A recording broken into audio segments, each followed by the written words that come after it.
नमस्कार श्रोते हो, पोथी वाचन या आपल्या आध्यात्मिक यूट्यूब चॅनलवर तुमचे खूप खूप स्वागत. आपण दासबोध ग्रंथाला सुरुवात केलेली होती. त्यातील दशक दुसऱ्यामधील समास आजचा तिसरा.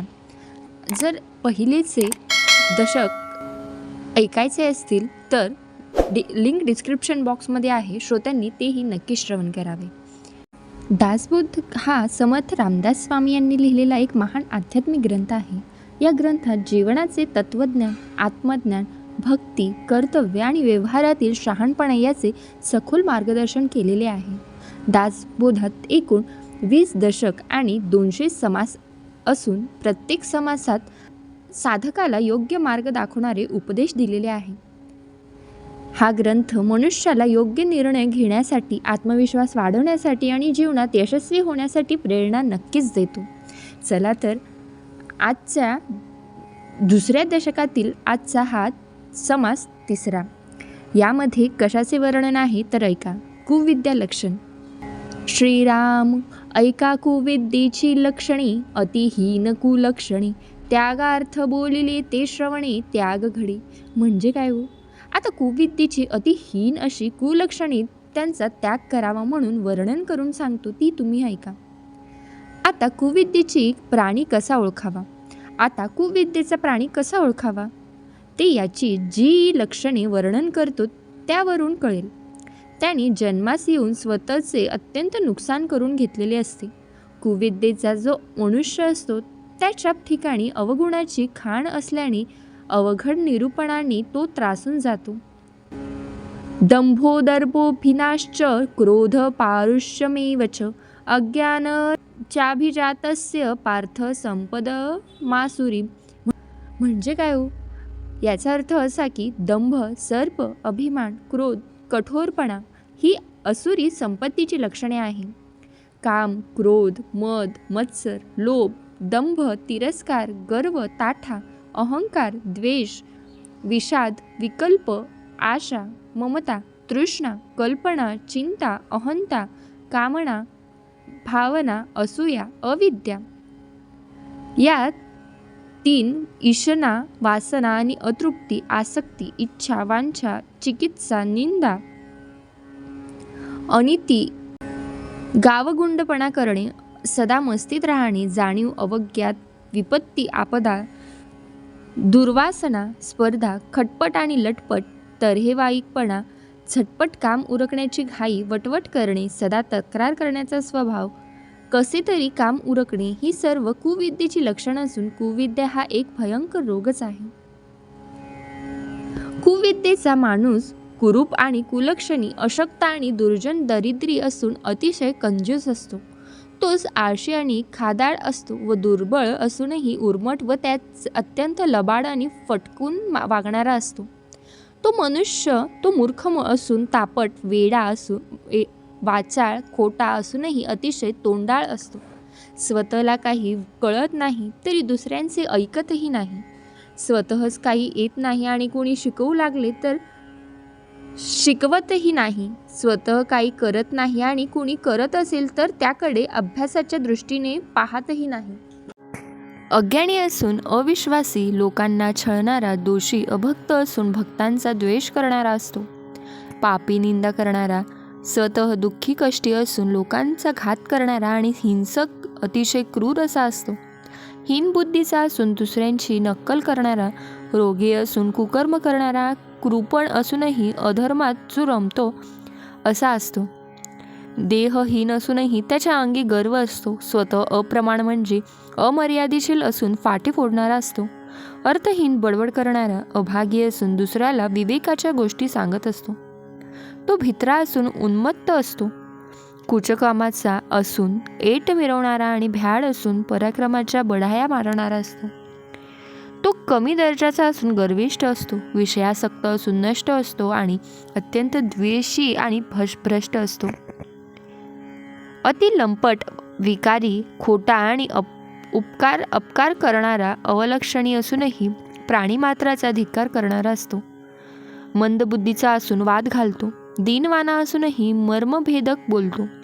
धूर्त, कपटी असून वाईट शब्दाने लोकांना त्रास देणारा असतो.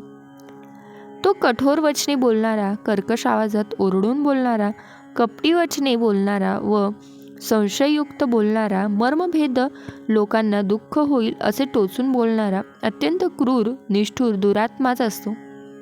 तो दुसऱ्यांचे न्यून उघड करणारा, लावालावी करणारा, चहाडखोर, अशुद्ध शब्द बोलणारा, बोलणे फिरवणारा, द्वेषयुक्त असत्य भाषण करणारा आणि बाष्कळपणे लोकांचा धिक्कार करणारा असतो.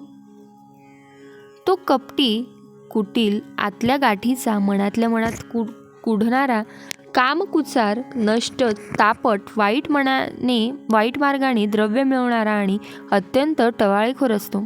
तो तापट, तामसी, अविचारी, पापी, अनर्थ करणारा, अपस्मारांनी पीडित आणि ज्यांच्या अंगात भूत संबंधाधिक संचारत असतात असा असतो. तो आत्महत्या, स्त्रीहत्या, गोहत्या, ब्रह्महत्या, मातृहत्या, पितृहत्या करणारा अत्यंत पतित आणि महापातकी असतो. तो सर्वच बाबतीत उना म्हणजे कमी दर्जाचा असून नालायक, कुतर्की, मित्रद्रोही, शिवघात, विश्वासघातकी, कृतज्ञ, मात्रागमनी, नरकात जाण्यास योग्य, अघोरी आणि बडबड्या असतो. संशय बाळगणारा, भांडण, झगडा, कलह करणारा, अधर्माने रूढीविरुद्ध वागणारा, सदैव शोक करणारा, चहाडेखोर, व्यसनी, फूट पाडणारा आणि लोकांना धाकात ठेवणारा असतो. तो द्वाड, अपयशी, अस्वच्छ, चाळविणारा, कंजूस, लोचट, स्वार्थी, अभिलाषी, आसक्त, कवडी, कुचुंबक, कोडगा, द्वेष करणारा असतो. तो लबाड, बेअकली, भ्याड नाही तेथे डोके खुपसणारा, उन्मत्त, पाखंडी, चोर आणि दुसऱ्यांच्या वस्तू पळविणारा असतो. तो साहसी, स्वराचारी, मोकाट वागणारा, बडबड्या, चावट, कुंभाड रचणारा, उन्भट, लंपट, भ्रष्ट व कुबुद्धी असतो. तो मारेकरी, लुटारू, दरोडेखोर, काळीज खाऊ, मैद, भोंदू, बाहेरख्याली, मोहिनी विद्येने भुलविणारा, चेटूक करणारा असतो. तो निशंक, निलाजरा, भांड, कुदळ, टोनपा, उद्धट असून नफट, अक्षरशत्रू, शटननष्ट, साऱ्या जगाशी भांडणारा व विकारी असतो. तो उतावळ्या स्वभावाचा, हावरा, अनाचारी, आंधळा, पांगळा, खोकलेकरू, थोटा, बहिरा, दमेकरी असा रोगजर्जर असूनही ताठा न सोडणारा असतो. तो विद्याहीन, वैभवहीन, कुळहीन, लक्ष्मीहीन, शक्तिहीन, सामर्थ्यहीन, अदृष्टीहीन, भिकारीच असतो. तो बलहीन, कळाहीन, मुद्राहीन, दीक्षाहीन, लक्ष्मणहीन, लक्षणहीन, लावण्यहीन, अंगहीन, कुरूप असा असतो. तो युक्तिहीन, बुद्धिहीन, आचारहीन, विचारहीन, क्रियाहीन, सत्वहीन, विवेकहीन, संशयी असतो.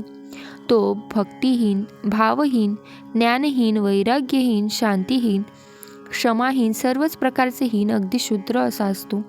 त्यास वेळ प्रसंगी कळत नाही, प्रयत्न करणे जमत नाही, अभ्यास जमत नाही, आर्जवाने वागता येत नाही, कुणाशी मैत्री करता येत नाही, त्या अभाग्यास काहीच करणे जमत नाही, असा याप्रमाणे नाना विकार त्याच्या ठिकाणी आहे. तो कुलक्षणाचे जणू कोठारच आहे, तो कुविद्येचा नर आहे असे श्रोत्यांनी ओळखावे. याप्रमाणे येथे कुविद्येची जी लक्षणे सांगितली आहे त्यांचा त्याग करावा हेच बरे. अभिमानाने हट्टास पेटून हे वाईट लक्षणे न सोडण्याच्या भरीस पडणे योग्य नाही. इति श्री दासबोधेश गुरु शिष्य संवादे कुविद्या लक्षण नाम समास तिसरा समाप्त. जय जय रघुवीर समर्थ.